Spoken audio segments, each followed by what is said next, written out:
बहुत common word है, लोग बोलते हैं। बुके की स्पेलिंग बहुत इंट्रिकेट है, BOUQUET, T silent. Bouquet of flowers, wreath of flowers, garland of flowers. और रीथ में ई लग जाएगा तो वो वर्ब बन जाता है। ये सब आपको हम बहुत बाद में पढ़ाएंगे कि इनसे वर्ब कैसे बनते हैं, कौन कौन से वर्ड्स के शब्दों के एडजेक्टिव और नाउन भी होते हैं, वर्ब भी होते हैं। ये आपको अलग से हम बताएंगे, अभी नहीं, बहुत बाद में। इसी तरह पाइल ऑफ बुक्स, शेल्फ। देखिए सेल्फ नहीं है, शेल्फ है। वो किताबों का संग्रह जो छल्ली करके रखे जाएं एक के ऊपर एक, उसको शेल्फ कहते हैं, पाइल कहते हैं। Library of books, catalogue of books. आप लाइब्रेरी में जाते हैं तो पुस्तकों का एक लिस्ट रहती है, उसको कैटलॉग कहते हैं। इसी प्रकार से कपड़ों का संग्रह, जो सिले कपड़े हम टांगते हैं अलमारी में, उसको अलमारी को वार्डरोब कहते हैं। That is known as wardrobe of clothes, कपड़ों का संग्रह। अब देखिए, मुकदमे चाहे जिस स्तर में हो, जब मुकदमे लंबित रहते हैं, उनकी पत्रावलियाँ गंज जाती हैं, एकदम तह पे तह रखी हुई हैं ऑफिस में, उस संग्रहित लंबित वादों या मुकदमों की जो पूरी संग्रह रहता है, उसको डॉकेट ऑफ केसेस कहते हैं। बहुत अच्छा वर्ड है। इसी प्रकार से हर्ड ऑफ कैटल, बीफ। देखिए BEEF जब कहते हैं हम आप, तो वो गाय का गोश्त है, लेकिन उसका जब बहुवचन बनेगा, प्लूरल बनेगा, बीव्स। बीव्स माने हो जाता है मवेशी, जानवर। तो herd of cattle, herd of beeves, herd of cows. मवेशी हो, जानवर हो, या गायों के संग्रह को, समूह को हम हर्ड कहते हैं, उसको झुंड भी कहते हैं। अब पक्षियों का समूह, फ्लॉक ऑफ बर्ड्स। अंग्रेजी में कहावत है, birds of feather flock together. चोर चोर मौसेरे भाई। तो फ्लॉक है, एक साथ उड़ते हैं, एक ही पंख वाले, एक ही तरह के लोग। तो वो एक कहावत है, birds of feather flock together, चोर चोर मौसेरे भाई। अब बार्ड ऑफ पोएट्स, कवियों के समूह को बार्ड कहते हैं, चारण। कितनी बढ़िया इंग्लिश है। और बाकी संग्रह बहुत हैं, आपको संभव नहीं है एक साथ दिया जाना। हाँ, आपको अदा कदा बीच बीच में बताते रहेंगे, क्योंकि बाद में हमको आपको अनुवाद सिखाना है। अनुवाद सिखाने से आपको सही शब्दों का प्रयोग आपको होगा, और वो सब सूत्र से सिखाएंगे बेटा, आप लोग इसको ध्यान से सुनिए। अब चौथी बात हम आते हैं मटेरियल नाउन पर। मटेरियल, जैसा कि एज द नेम सजेस्ट, तो material noun it is the name given to metals और थिंग्स कंपोज देयर ऑफ। उन धातुओं के नाम को, अर्थात उनसे जो संग्रहित जो बनी हुई चीज़ें हैं, हम उनको मटेरियल नाउन कहते हैं। धातु अथवा उनसे बने वस्तुओं आदि को जो दिए गए नाम होते हैं, उनको हम मटेरियल नाउन कहते हैं। इसमें ये बहुत पहले से लोग कहते आ रहे हैं, मानते अब भी।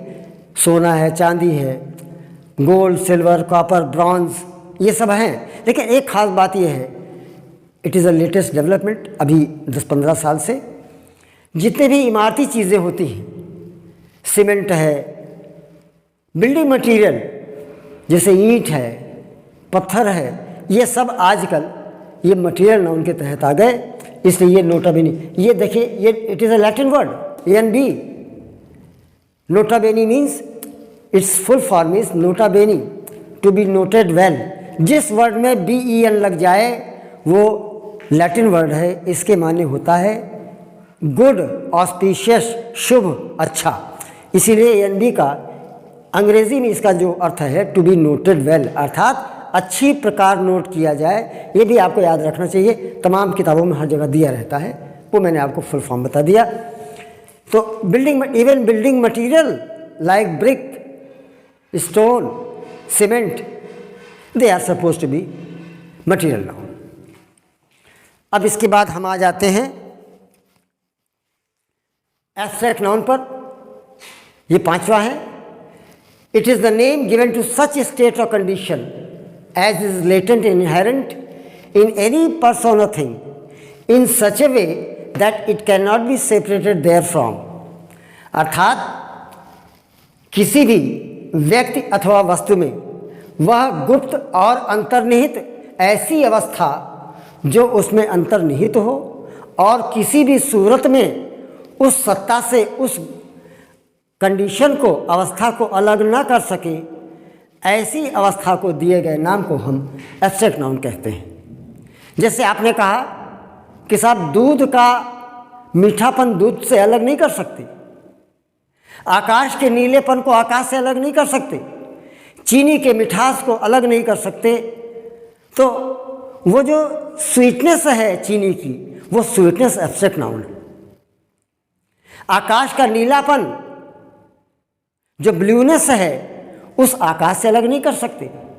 आदमी की ईमानदारी को आदमी से अलग नहीं कर सकते। तो ऑनेस्टी, सिंसेरिटी, ये सब एब्स्ट्रैक्ट नाउन है। अब एग्जाम्पल देखिए, एडजेक्टिव की लिस्ट है, उनसे क्या एब्स्ट्रैक्ट नाउन बनता है। वाइज का एब्स्ट्रैक्ट नाउन विजडम, पुअर का पॉवर्टी, लॉन्ग का लेंथ, लंबा, लंबाई, लैंग्विड, ग्लूमी, मिजरेबल, ये सब सिनोनिम्स हैं। इसके बाने एडजेक्टिव है दुखी, इसका जब नाउन बनेगा लैंगर, कितना बढ़िया वर्ड है। लैंग्विड का नाउन लैंगर, ग्लूमी का नाउन ग्लूम और मिजरेबल का नाउन मिजरी, दुख।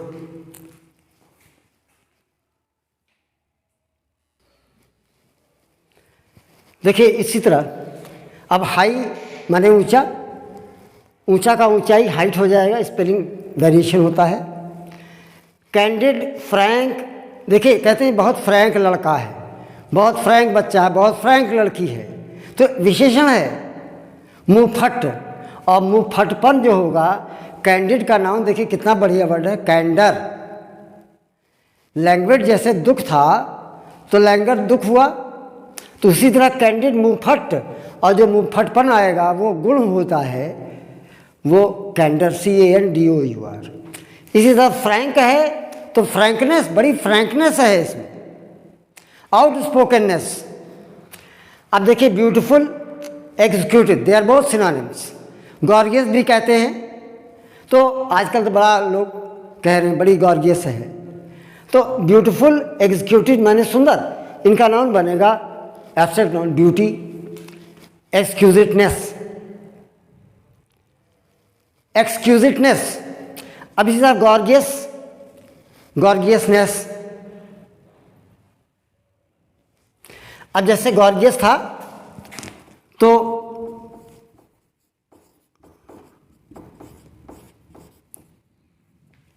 ये गॉर्जियसनेस,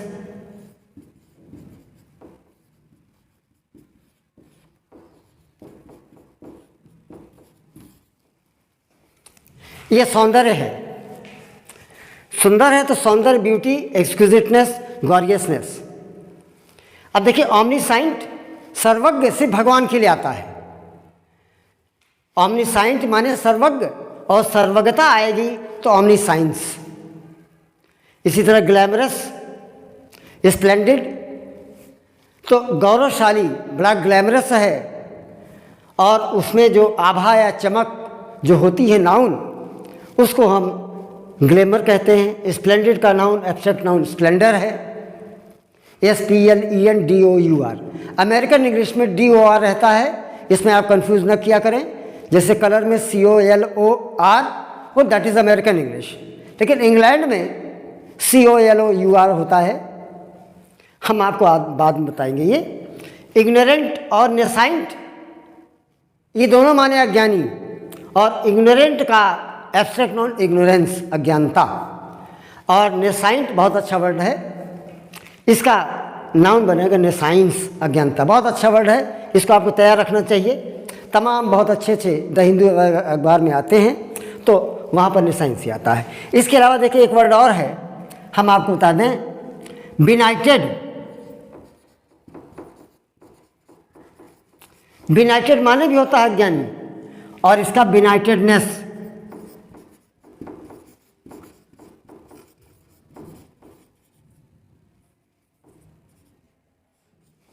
ये भी अज्ञानता, बहुत अच्छा वर्ड है, इसको आपको तैयार रखना चाहिए।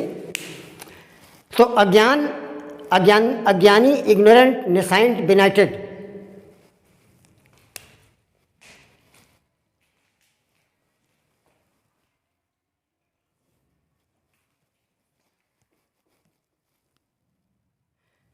अब ये कल्पेबल दोषी हुआ।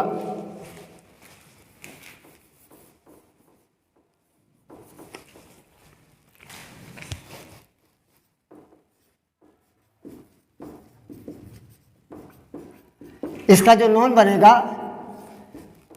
कल्पेबिलिटी, सदोषिता, ये सदोष है, ये सदोषिता है।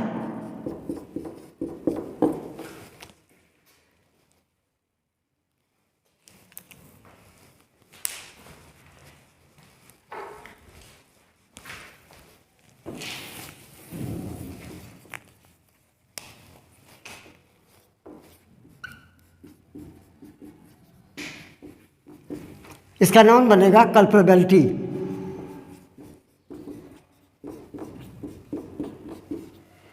ये सदोषिता है, ये सदोष है। अब कह दिया जैसे ऑकवर्ड, इसका नाउन ऑकवर्डनेस।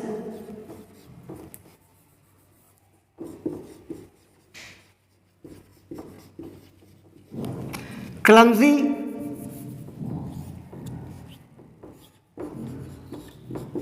क्लमजीनेस।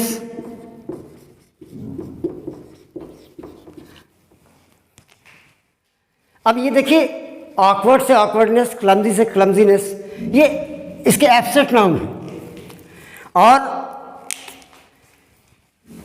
इनका प्रयोग जो होता है